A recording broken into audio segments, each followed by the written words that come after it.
Hey everyone.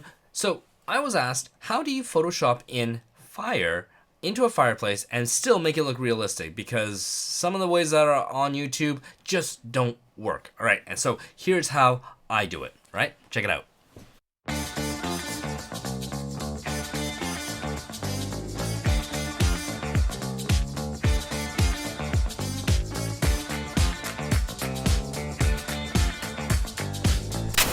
So in this image, I'm going to go straight into where that fireplace is.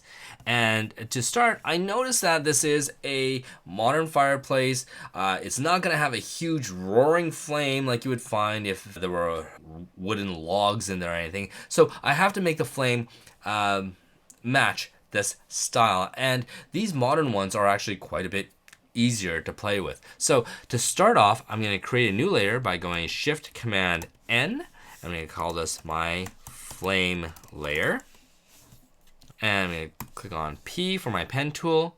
And I'm going to show where my flame needs to go. So I'm going to say that my flame needs to go from there to around there. Does that make sense? Okay. Next, I'm going to go up to Filter and go down to Render. And then you will find Flame. Click on that.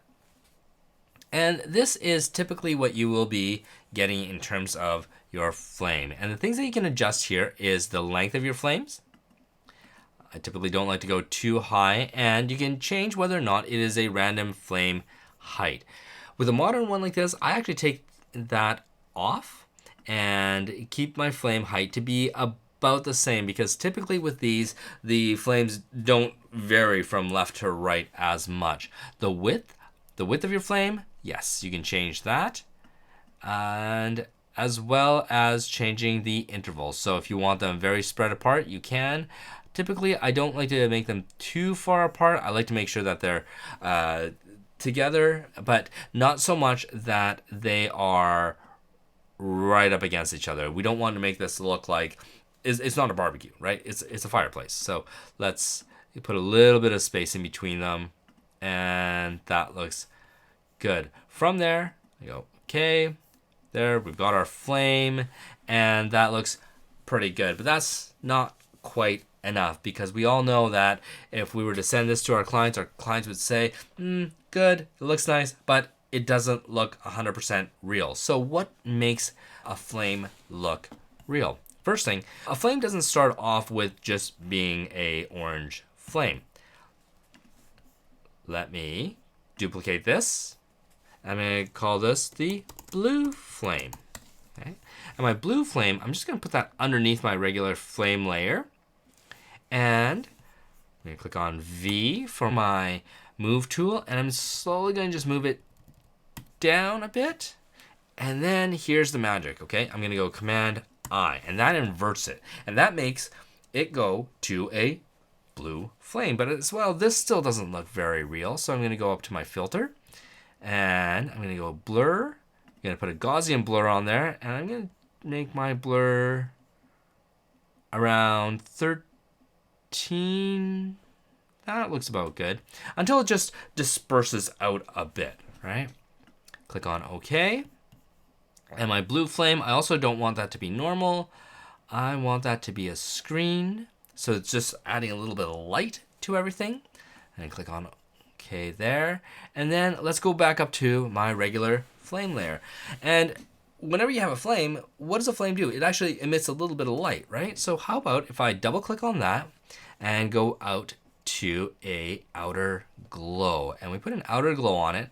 I don't want it to be white because it's not going to be white. It's going to be more of an orange. So let's grab an orange color here that would work well for the flame. I'm going to go OK.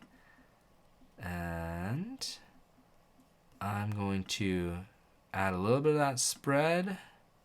There we go. So now you can see that the orange is starting to hit around there. And that's pretty good.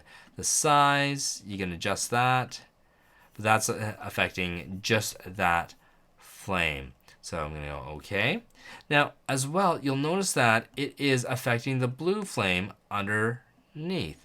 So we've got to be able to then mask that so that the blue doesn't get affected. I'm going to put that into a group add a mask on top of my group. Go B for my brush. I'm just gonna slowly brush out where that blue is, just so I can maintain that blue flame underneath, while at the same time still getting that orange flame around. So that looks pretty good. And here's my last step to make this look perfect. I'm gonna click on my pen tool again. Let me just click on delete so I get rid of this existing pen. And this time, I'm gonna go all the way around that fireplace. Okay. And I'm gonna go to my curvature pen so I can move this node here. That looks good. And this time I'm gonna go up to my selection and change that to around around 30 pixels. Now, keep in mind, I am shooting with a 50 megapixel camera, so feathering of 30 will do this. On a 50 megapixel image for a fireplace around that size, you will have to just play around until you get a nice feathering around. And from here, I'm gonna click on create a new layer. I'm gonna put that right up to the very top. Click on I for my eyedropper and grab somewhere in the flame there. Get a nice orange. Gonna then press G for my bucket tool and my bucket fill. And in my layer, I'm gonna make that orange. And here, I'm gonna drop down. I'm gonna go to screen and opacity. Let's just add that to around, I say around a 7 to 8.